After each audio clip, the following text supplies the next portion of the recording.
Hi hello നമസ്കാരം. ബേസിൽ ജോസഫിന്റെ ഒരു ഭയങ്കരമായിട്ടുള്ള ഒരു ട്രാൻസ്ഫോർമേഷൻ, അതും ആ ഒരു കോളേജ് കാലഘട്ടത്തിലേക്കുള്ള ഒരു ട്രാൻസ്ഫോർമേഷൻ, ആ ഒരു ട്രാൻസ്ഫോർമേഷൻ വല്ലാതെ ചർച്ച ചെയ്യപ്പെട്ട ഒരു സമയമായിരുന്നു. ആൻഡ് ടു ബി ഫ്രാങ്ക്, അതൊരു പടത്തിന് വേണ്ടി ആകുമ്പോൾ അതിരടി. ആ ഒരു പടത്തിന് വേണ്ടി ബേസിൽ എടുത്തിരിക്കുന്ന ഒരു എഫേർട്ട്, ആ ഒരു ട്രാൻസ്ഫോർമേഷന്റെ എഫേർട്ട്, അത് തന്നെ ആ പടത്തിന് വല്ലാത്തൊരു ഹൈപ്പ് ക്രിയേറ്റ് ചെയ്തിരുന്നു. അത് കഴിഞ്ഞ ശേഷം ഇന്റർവ്യൂ, മറ്റു കാര്യങ്ങളും പരിപാടികളും ഒക്കെ കൊണ്ട് പടത്തിന് വളരെ നല്ലൊരു ടോക്ക് ക്രിയേറ്റ് ചെയ്യാൻ അതിരടിക്കും അതിന്റെ ടീമിനും പറ്റിയിട്ടുണ്ട്.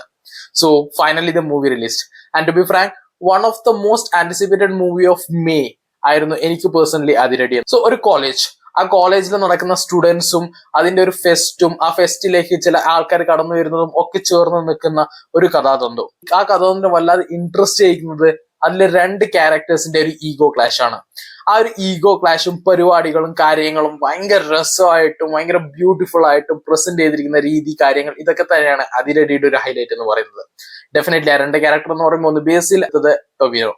രണ്ടുപേരും അത്യാവശ്യം നല്ല രീതിയിൽ തന്നെ പെർഫോം ചെയ്തിട്ടുണ്ട്. ടു ബി ഫ്രാങ്ക്, ആ ഒരു സിനിമയുടെ ത്രൂ ഔട്ട് നമുക്ക് ബേസിൽ എടുത്തിരിക്കുന്ന ഒരു എഫേർട്ടും ട്രാൻസ്ഫോർമേഷനും കാര്യങ്ങളും വളരെ വിസിബിൾ ആയിട്ട് കാണാൻ പറ്റും. പെർട്ടിക്കുലർ ഇവന്റ് കാരണം രണ്ടുപേരുടെ ഈഗോ ക്ലാഷിലേക്ക് അത് ചെന്ന് അവസാനിക്കുന്നു. അവിടെ വെച്ചാണ് ഈ പടത്തിന്റെ ഒരു ഹൈ മൂമെന്റ് എന്ന് പറയുന്നത് തുടങ്ങുന്നത് തന്നെ. ആ ഒരു പെർട്ടിക്കുലർ പോയിന്റ് വരെ ഒരു നോർമൽ സിനിമ പോലെ കടന്നു പോയിക്കൊണ്ടിരുന്നത്, ആ ഒരു പോയിന്റിന് ശേഷം വളരെ രസമായിട്ടിരിക്കുന്ന ഒരു ഈഗോ ക്ലാഷ്, പരിപാടികൾ, സെറ്റപ്പ്, ഇതൊക്കെ കൊണ്ട് നിറയുന്നു. ആ ഒരു സ്മൂത്ത്നെസ് ആയി പോയിരുന്ന ഫസ്റ്റ് ഹാഫിനെ ഒരു നല്ല രീതിയിൽ തന്നെ ഇൻട്രസ്റ്റിങ്ങും ഒരുപാട് എൻഗേജിങ്ങും ആക്കുന്നതുമായിട്ടുള്ള ഒരു ഇന്റർവെൽ ബാങ്ക്. ആ ബാങ്ക് തന്നെയാണ് ആ ഒരു ഫസ്റ്റ് ഹാഫിനെ പുള്ള് ചെയ്യുന്നത്. അത് കഴിഞ്ഞ ശേഷമുള്ള ഇവരുടെ ഈഗോ ക്ലാഷസ്, കാര്യങ്ങൾ, പരിപാടികൾ, സെറ്റപ്പ്, ഇതൊക്കെ കൊണ്ട് ഈ പടം ക്യാരി ചെയ്യുന്നു. And to be frank, the most interesting and highly peak moment of the movie എന്ന് എനിക്ക് പേഴ്സണലി തോന്നിയത് ഇതിന്റെ ഒരു ക്ലൈമാക്സ്. ടു ബി ഫ്രാങ്ക്, ഈ പടത്തിന് ഒരു എക്സ്റ്റെൻഡഡ് ക്ലൈമാക്സ് ആണ് ഉള്ളത്. അത്യാവശ്യം നല്ല ദൈർഘ്യമുള്ള ഒരു ക്ലൈമാക്സ്. ആ ക്ലൈമാക്സിൽ ക്രിയേറ്റ് ചെയ്തിരിക്കുന്ന കാര്യങ്ങൾ, ബഹളങ്ങൾ, കാര്യങ്ങളൊക്കെ നിറഞ്ഞുകൊണ്ട് വളരെ ബ്യൂട്ടിഫുള്ളും പീക്കിലേക്ക് കൊണ്ടെത്തിക്കുന്നതായ ഒരു എക്സ്റ്റെൻഡഡ് ക്ലൈമാക്സ്. എന്നെ സംബന്ധിച്ചിടത്തോളം വളരെ സംഭവ ബഹുലമായ ഒരു ക്ലൈമാക്സ് എന്ന് തന്നെ ഇതിനു വേണ്ടി പറയാം. ഇതിന്റെ ഫസ്റ്റ് ഹാഫിലും സെക്കൻഡ് ഹാഫിലും ആയിട്ട് ചില കാര്യങ്ങൾ വളരെ നന്നായി വർക്കായി, നമ്മൾ പൊട്ടിച്ചെറിച്ച് തിയേറ്റർ അങ്ങ് ആഘോഷമാക്കി. ചില കാര്യങ്ങൾ അത്രയ്ക്ക് അങ്ങ് വർക്കായില്ല, ചിലതൊക്കെ ചെറുതായിട്ടൊരു മിസ് ചെയ്തു പോയി എന്നൊക്കെ വിചാരിച്ചിരിക്കുമ്പോ ആ ഒരു മൊമെന്റിലാണ് സത്യത്തിൽ ക്ലൈമാക്സ് കയറി വരുന്നത്. ഈ ക്ലൈമാക്സിന്റെ ആ ഒരു പോർഷൻ തുടങ്ങിയ ശേഷം പിന്നെ അതൊരു ആഘോഷമായിരുന്നു. ചിരി, കളി, മറി ഒക്കെ നിറഞ്ഞു നിൽക്കുന്ന, വളരെ ഇവന്റ്ഫുൾ ആയിരിക്കുന്ന ഒരുപാട് കാര്യങ്ങൾ നടക്കുന്നു, ഒരുപാട് ഇവന്റ്സ് നടക്കുന്നു, ഒരുപാട് കോമിക് എൻട്രായി കടന്നു വരുന്നു, ക്യാരക്ടേഴ്സ് ഒക്കെ, ബഹളം, പരിപാടികൾ, ഇതൊക്കെ നിറഞ്ഞിരിക്കുന്ന ബ്യൂട്ടിഫുൾ ആയിരിക്കുന്ന പരിപാടി. ടു ബി ഫ്രാങ്ക്, ഇതിൽ എന്ത് പറഞ്ഞാൽ പോലും അതൊരു സ്പോയിലർ ആയിപ്പോ. ബട്ട് അതുവരെ നിങ്ങൾക്ക് എന്ത് തോന്നിയോ, അതിലുള്ള ചില കാര്യങ്ങൾ ഇഷ്ടപ്പെടാം, ഇഷ്ടപ്പെടാതിരിക്കാം, അങ്ങനെ എന്ത് വേണേ തോന്നിയിരിക്കാം. ബട്ട് വൺസ് ദാറ്റ് ആ ഒരു ക്ലൈമാക്സ് പോർഷൻ തുടങ്ങിയ ശേഷം നിങ്ങൾ അത് കംപ്ലീറ്റ്ലി എൻജോയ് ചെയ്യും.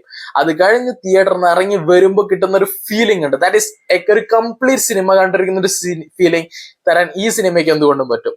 ഡെഫിനറ്റ്ലി ഇതിന്റെ ക്യാരക്ടേഴ്സ് വേറെ ലെവലാണ്. Starting with the most need to be admired person is Basil Joseph.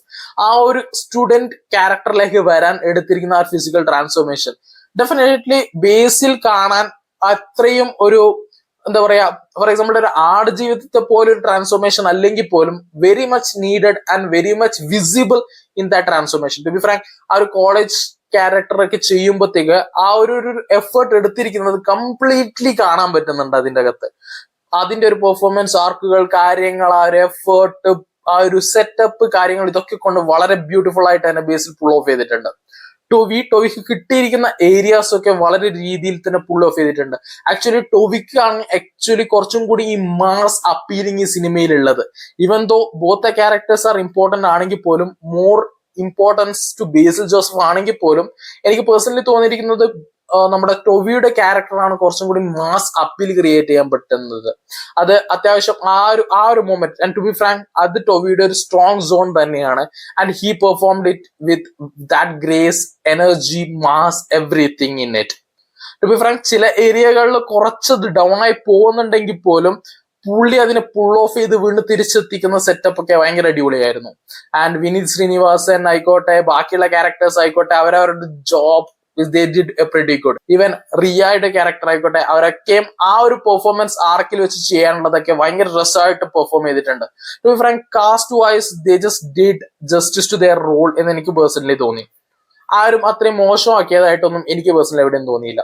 And അഭിപ്രായം ഞാൻ നേരത്തെ പറഞ്ഞ പോലെ തന്നെ എനിക്ക് പേഴ്സണലി തോന്നിയത് ഇതിന്റെ സ്റ്റോറി ചിലയിടങ്ങളിൽ ഒരു അപ്പ് ആൻഡ് ഡൗൺ തോന്നിയത് കൊണ്ട് തന്നെ അതിന്റെ ഒരു സ്റ്റോറി വൈസ് കുറച്ചും കൂടി മേ ബി അവർക്ക് വർക്ക് ചെയ്തിരിക്കാം. But at the end of the day with that climax, ആ ഒരു പീക്കിലേക്ക് എത്തിക്കുന്ന ക്ലൈമാക്സ് ഒക്കെ കൊണ്ട് ത്രൂ ഔട്ട് നമ്മളെ എൻഗേജ് ചെയ്ത് ചിരിപ്പിച്ച് ആഘോഷാക്കി അർമാദിച്ച് കാര്യങ്ങളൊക്കെ ചെയ്ത് എൻജോയ് ചെയ്ത് അതങ്ങ് വേറെ ലെവലിൽ എത്തിക്കാൻ പറ്റും. ആൻഡ് ടു ബി ഫ്രാങ്ക്, ഇതിലൊരു ക്യാമിയോ കിടപ്പുണ്ട്. അതിനെ കുറിച്ച് കൂടുതൽ പറയാൻ പോയാൽ അതൊരു സ്പോയിലർ ആയിപ്പോവും. But the cameo was good, everything was that crazy. ഒരു വൈബിൽ കാണാൻ പറ്റുന്ന ജെൻസി, ആ ഒരു മിലേനിയൽ, ഇതൊക്കെ മിക്സ് ചെയ്ത് ആ ഒരു കോമ്പിനേഷനിൽ കാണാൻ പറ്റുന്ന ഒരു പ്രോപ്പർ എന്റർടൈൻമെന്റ് പരിപാടിയാണ് അതിരടി എന്ന് പറയുന്നത്. Without A doubt it definitely deserves A theatre watch. And ഈ ഒരു പടം എന്റെ ഒരു അഭിപ്രായത്തിൽ തിയേറ്ററിൽ വെച്ച് തന്നെ കാണണം. കാരണം ഇതൊരു OTT പടമാണെന്ന് എനിക്ക് പേഴ്സണലി തോന്നുന്നില്ല. ആ ഒരു ക്രൗഡ്, ഹൗസ്ഫുൾ തിയേറ്റർ, ആ ഒരു വൈബ്, ആ ഒരു പീപ്പിൾ, ആ ഒരു കണക്റ്റോടെ കാണുമ്പോൾ നമുക്ക് കിട്ടുന്ന ഒരു എനർജി, ആ ഒരു ഫീൽ, ആ ഒരു എന്തൂസിയാസം ഉണ്ടല്ലോ, അത് തന്നെയാണ് ഈ പടത്തിന്റെ ഏറ്റവും വലിയ ഹൈലൈറ്റ് എന്ന് എനിക്ക് തോന്നുന്നു. So definitely do watch it in theatre and enjoy it. You might feel something up or down. നമുക്ക് ചില ഏരിയകളിൽ കുറച്ച് അപ്പ് ആൻഡ് ഡൗൺ ഒക്കെ ഫീൽ ചെയ്തേക്കാം. But wait till that climax ends. Once it is done, then you have witnessed one of a good movie, an entertainment movie. You would enjoy it, you will laugh, you will enjoy, you will scream, you will lose your voice as well. So do definitely watch it in theater. നിങ്ങളുടെ അഭിപ്രായം കമന്റിൽ പറയാം. Thank you so much. Video ഇഷ്ടപ്പെട്ട do like, share and subscribe. Thank you.